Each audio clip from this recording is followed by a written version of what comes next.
This is Valley News Live at noon.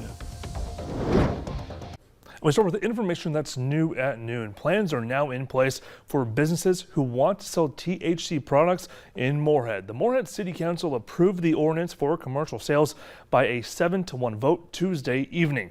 Now, the ordinance includes a $750 per year licensing fee, which can be reviewed each year and updated in the future. On-sale liquor license holders and restaurants can also get licensed.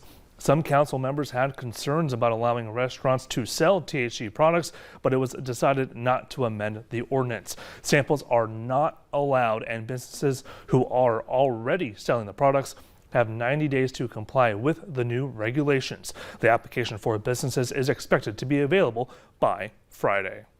And well, it's a sunny start to our day with more snow chances later, and it sounds like the wind is really going to kick up soon. So let's check in with meteorologist Lisa Green with the very latest. Lisa? Well, good afternoon. That is going to be the big factor for our first alert weather day that we've raised for Thursday, for tomorrow. Blowing snow going to become an increasing factor. And we have some snow that's been coming down in some areas. Here's a look at the radar. We've got a cold front sweeping through. You can see that line of snow showers already working its way through Devil's Lake and now getting close to the Grand Forks area as we move into the Northern Valley. You can see it's approaching places like Emerado, stretching back toward the Niagara area, getting some snow up into parts of Walsh County here. So eventually that I-29 corridor going to be picking up some of those flakes moving in. And this stretches down toward Jamestown, in between Valley City and Jamestown, essentially back over to Edgeley. So moving east, right now we've had the sunshine in Fargo, but that will be changing as this approaches and we see more clouds take over. Here's a look at our conditions right now. Sunnier in Fargo at 14 degrees, but with the clear skies, that allowed our temperatures to drop quite a bit overnight. So it is pretty cold out there. 16 in Grand Forks. We had that report of snow in Devil's Lake as that was just moving through. Jamestown as well at 17. And for our planners today, here's what we can expect. Those clouds will come right back, and then so do those chances for those snow showers. This first round this afternoon for Fargo, and then later on tonight we see more widespread areas of snow. I should say scattered areas of snow coming up for tonight and into tomorrow. So it should be on the lighter side. And it's not until overnight and into your Thursday where we see that wind pick up. And we know that can be a problem whether we have falling snow or snow already on the ground. So we'll get into the details on that coming up in just a couple of minutes. Yeah, Lisa, it just seems like Mother Nature and really enjoyed giving us that snow last week. She just keeps on giving it this week, as long with that wind that you just mentioned as well. It's hopefully maybe we'll be able to get a break pretty soon. Right. Yeah, we've got this winter preview here, and I do think we have fall returning a little bit coming up for your holiday week forecast. So that's something to look forward to. Definitely. Lisa, thank you so much. We'll talk to you in a few more minutes. Well, slick roads may be a factor in a serious crash near Erskine, Minnesota, that prompted a medical helicopter call. The rollover happened along Highway 59 in Polk County around 7:15 this morning. The crash report says a minivan went off the road and rolled several times. Now, scanner traffic at the time indicated the driver, 36-year-old Kyle Larson of Thief River Falls, Minnesota, was thrown from the minivan. Larson was airlifted to a hospital in Fargo with life-threatening injuries. No one else was in the vehicle and no other car was involved in the crash. A Twin Cities man was ticketed for care required after hitting supports on a bridge along I-94 near Jamestown with a semi.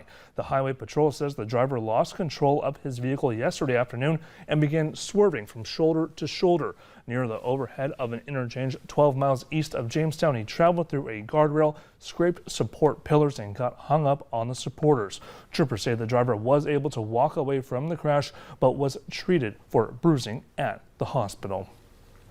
And look at this video out of Wahpeton, a driver speeding past a school bus with its stop arm out, and people are being reminded to slow down and pay better attention. You see it right there, and they say to pay attention before a child gets hurt. Wahpeton Public Schools officials say, unfortunately, incidents like this happen about once a month. Officials say just days before this incident, Wahpeton started looking into new stop arms for the 4 school buses that run city routes, but it would cost around $1,400 per bus.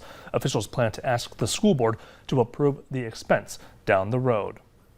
A fire extinguisher helped keep an apartment fire to a minimum in Grand Forks. Fire crews rushed to check on a bathroom fire in one of the units last night. They say a fan overheated and started a fire in the ceiling, which was put out quickly by the woman who lives there. Damage was minimal and no one in the building was displaced. Nearly 24 people living at a North Dakota retirement center will soon have to move out. Dakota Estates in Lidgerwood is closing its doors, forcing residents and employees to find new homes and jobs by December 31st. A member of the Dakota Estates board says the biggest reason for the closure is that there isn't enough income to sustain the facility or to pay employees.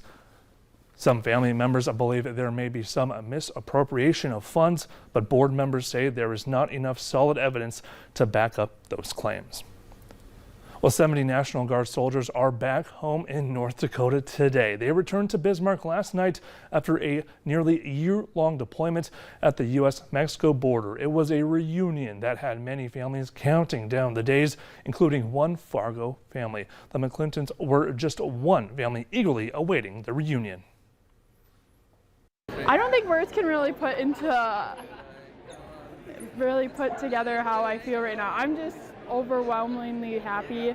We've been happy or excited all day for him to come home. I get to hold my kiddos again and hug my wife. And that's the stuff I love. While on duty at the southwest border, the U.S. Customs and Border Protection agents by supporting security operations. Well, get your skis and snowboards ready. Detroit Mountain Recreation Area is preparing to open the slopes soon. Snowmaking has officially started at the recreational area east of Detroit Lakes. Staff say a dusting of natural snow on the ground helped cool the earth and give them a head start. Opening day is scheduled for Friday, November 25th. And it's a different story for our popular Duluth area ski resort. It won't be open as much as many people would like this year. Spirit Mountain is dealing with a staffing shortage and will only allow skiers on the slopes 5 days a week this season. The resort director says it takes about 200 people to keep the 20 ski runs and the chalets open each day, but they just don't have enough people. And a different problem is shutting down a North Dakota ski resort altogether this season. Frostfire in Walhalla won't open because of what it calls a major malfunction with the new snowmaking machines. Well, coming up at noon, many delays of various degrees, but an historic trip to the moon is now underway. But next, Lisa Green will have our weather to plan our day.